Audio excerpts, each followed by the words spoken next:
Hello friends, कैसे हैं आप सभी। उम्मीद करते हैं आप सभी बहुत अच्छे होंगे। मैं नितिन राघव आप सभी का स्वागत करता हूं अपने यूट्यूब चैनल वेब अकेडमिक्स में।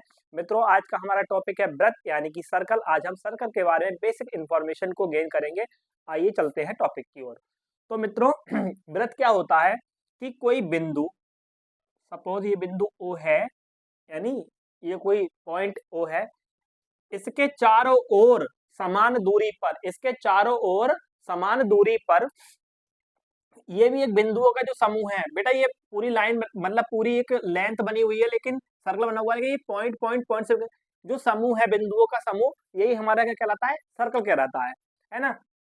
ये बिंदु जो है इससे सभी समान दूरी पर हैं, मतलब यहाँ की डिस्टेंस सेम होगी, यहाँ भी सेम होगी, यहाँ भी सेम होगी, यहाँ भी सेम होगी, यानी और जो इसको जो डिस्टेंस है इसको हम परिधि बोलते हैं, सरकमफ्रेंस। ये जो परिधि है इस और इसको बोलते हैं केंद्र, इस बिंदु को बोलते हैं केंद्र। तो केंद्र से जो परिधि तक की दूरी होती है उसे बोलते हैं त्रिज्या। इसको हम जनरली आर से रिप्रेजेंट करते हैं। किससे करते हैं बच्चों? आर से रिप्रेजेंट करते हैं। यहाँ पे हम पॉइंट ए ले लेते हैं, है ना। तो परिधि से केंद्र तक की दूरी क्या कहलाएगी? त्रिज्या कहलाएगी, है ना। केंद्र से परिधि तक की दूरी। अच्छे बच्चों, यहाँ भी केंद्र से परिधि तक की दूरी क्या होगी? सर ये भी त्रिज्या होगी, सर ये भी त्रिज्या होगी। तो ये पूरी हो गई त्रिज्या, ये भी। अब आप देखेंगे कि पूरी लाइन बन गई जिसने इस बिंदु को भी टच किया है और साथ ही में इस बिंदु को भी टच किया है। तो ये r प्लस r पूरी लाइन कितनी हो गई? 2r। तो जैसे कि o से लेके a तक की दूरी त्रिज्या थी, o से लेकर b तक की दूरी त्रिज्या थी, लेकिन अगर पूरी दूरी को ab को देखेंगे तो यहाँ पे ab जो है वृत्त का व्यास है। ab क्या है? वृत्त का व्यास, है ना। तो ये है वृत्त का व्यास।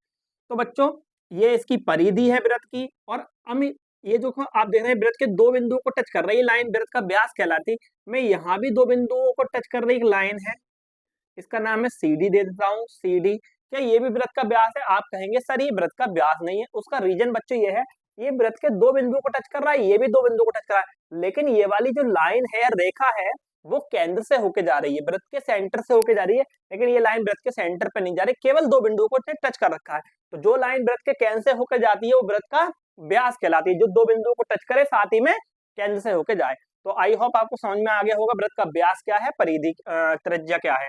तो त्रिज्या जो है यहाँ पे केंद्र से परिधि तक की दूरी है। केंद्र से परिधि, इसको r से लिखते हैं। और जो हमारा व्यास होता है, व्यास होता है त्रिज्या का दोगुना, है ना। देखो r plus r, r plus r, है ना बच्चों। कितना भाई? r प्लस r, यानी कि 2r, 2r मतलब 2 गुणा त्रिज्या। r की वैल्यू त्रिज्या ही तो है, तो व्यास जो होता है त्रिज्या का 2 गुना होता है। अगर हम त्रिज्या निकाले तो अगर ये तो हो गया हमारा व्यास का फॉर्मूला, डायमीटर का फॉर्मूला हो गया। अगर त्रिज्या को निकालेंगे तो इसको अपॉन में भेज देंगे। तो त्रिज्या जो होती है वो होती है व्यास की आधी, त्रिज्या होती है व्यास की आधी। तो ये हमारी त्रिज्या हो गई जो कि व्यास की आधी है। व्यास त्रिज्या का 2 गुना है। और हम बताने व्यास किसे कहते हैं? दो बिंदुओं को मिलाए, एक ऐसी रेखा जो वृत्त के दो बिंदुओं को मिला, केंद्र से होते हुए वृत्त के दो बिंदुओं को मिलाए, और खाली दो बिंदुओं को मिला रही है, तो इसे क्या कहेंगे? ये है बच्चों जीवा। ये क्या है? वृत्त की जीवा। ये क्या है? वृत्त की जीवा। ये क्या है? वृत्त की जीवा। ये सब जीवा है। क्या सर व्यास भी जीवा है? हाँ बिल्कुल, व्यास भी जीवा है।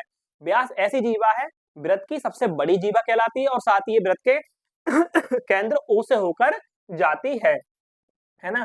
तो क्या ये भी सर ये व्यास कहलाएंगे? इसका आंसर होगा नहीं। क्यों सर? ये वृत्त के केंद्र से होकर नहीं जाते। चलिए बच्चों इसको नोट करिए।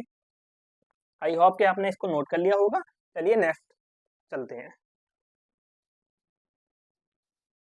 तो बच्चों ये हमने व्यास तक समझ लिया।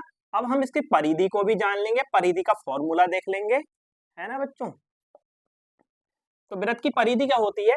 देखो बच्चों, आपने यहाँ से स्टार्ट किया और ऐसे करके गोल गहरा बना दिया। सपोज दैट आपके हाथ में एक तार था, आपने तार को यूं मोड़कर एक सर्कल बना लिया, यानी कि आपने एक वृत्त बना लिया। तो उस तार की कुछ लंबाई यूज हुई होगी, वो जो लंबाई है वही कहलाएगी सर्कल की परिधि। क्या कहलाएगी? अब मान लो इसकी रेडियस कुछ भी हो तो उसको उसी त्रिज्या वाली परिधि बोल देंगे। तो उसका जो फॉर्मूला होगा वो होगा 2 पाई r। कितना होगा बच्चों? 2 पाई r। और जो मात्रक होगा वो केवल मात्रक यूनिट हो जाएगा, मतलब कि स्क्वायर वगैरह नहीं होगा, ओनली यूनिट। जिसमें मतलब मीटर में है तो मीटर में, सेंटीमीटर में है तो सेंटीमीटर में। यूनिट, यूनिट का मतलब बेटा मात्रक, सेंटीमीटर मीटर कुछ भी। और बेटा आपको मैं यहाँ समझा दूं, जो पाई की वैल्यू है उसकी जो वैल्यू होती है वो 22/7, या फिर हम डिवाइड करें तो 3.14 का हम यूज करते हैं। यहाँ जो पाई की वैल्यू है, दो अपने आप में कांस्टेंट है, दो तो दो ही होता है। और आप जो भी वृत्त का जैसे 7 सेंटीमीटर का वृत्त होगा त्रिज्या वाला, 3 सेंटीमीटर त्रिज्या वाला वृत्त, 10 मीटर त्रिज्या वाला वृत्त जो भी है ना। तो बेटा परिधि समझ गए कि कोई आपने तार लिया है उससे आपने वृत्त बनाया है, तो जो तार की लंबाई का जो है वो वृत्त की परिधि है। और बच्चों वृत्त का क्षेत्रफल समझेंगे, है ना। ये है वृत्त की परिधि यानी कि सरकमफ्रेंस, वृत्त की परिधि यानी कि सरकमफ्रेंस ऑफ सर्कल। अब हम समझेंगे क्षेत्रफल, वृत्त का क्षेत्रफल। वृत्त का क्षेत्रफल क्या होता है मेरे प्यारे बच्चों, वो होता है पाई आर स्क्वायर। जैसा कि मैंने आपको बताया पाई की वैल्यू ये जो कि आर की वैल्यू जो भी होगी उसका हम स्क्वायर कर देंगे। अब क्षेत्रफल क्या होता है, आपके पास में बेटा कोई वृत्ताकार मेज है जिसका जिसका टॉप है वो वृत्ताकार है ऊपर का, आपको बेटा उस पर कपड़ा बिछाना है, तो आप कितने स्क्वायर मीटर का कपड़ा लाएंगे, तो वो जो होगा वो होगा वृत्त का क्षेत्रफल, है ना बच्चों। तो इसकी यूनिट क्या होगी, इसकी यूनिट हमेशा होगी स्क्वायर में, इसकी यूनिट क्या होगी स्क्वायर में, यानी मीटर स्क्वायर, सेंटीमीटर स्क्वायर। बेटा ये थी वृत्त के बारे में बेसिक इन्फॉर्मेशन। आओ जल्दी एक समझ लेते हैं, केंद्र से परिधि तक की दूरी त्रिज्या कहलाती है।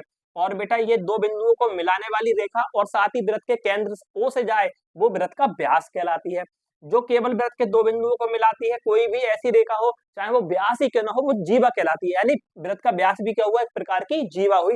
लेकिन सभी जीवाएं व्यास होती हैं नहीं, लेकिन जो जीवा कैंसर हो जाती है वो वृत्त का व्यास कहलाती है। और साथ ही बेटा हमने वृत्त का त्रिज्या और व्यास समझा, और ये परिधि और ये हमने क्षेत्रफल समझा। Thank you so much my friends. आप बताएंगे आप नेक्स्ट टॉपिक पर जिस पर आपको वीडियो चाहिए, मैं आपको इजी लैंग्वेज में प्रोवाइड कराऊंगा।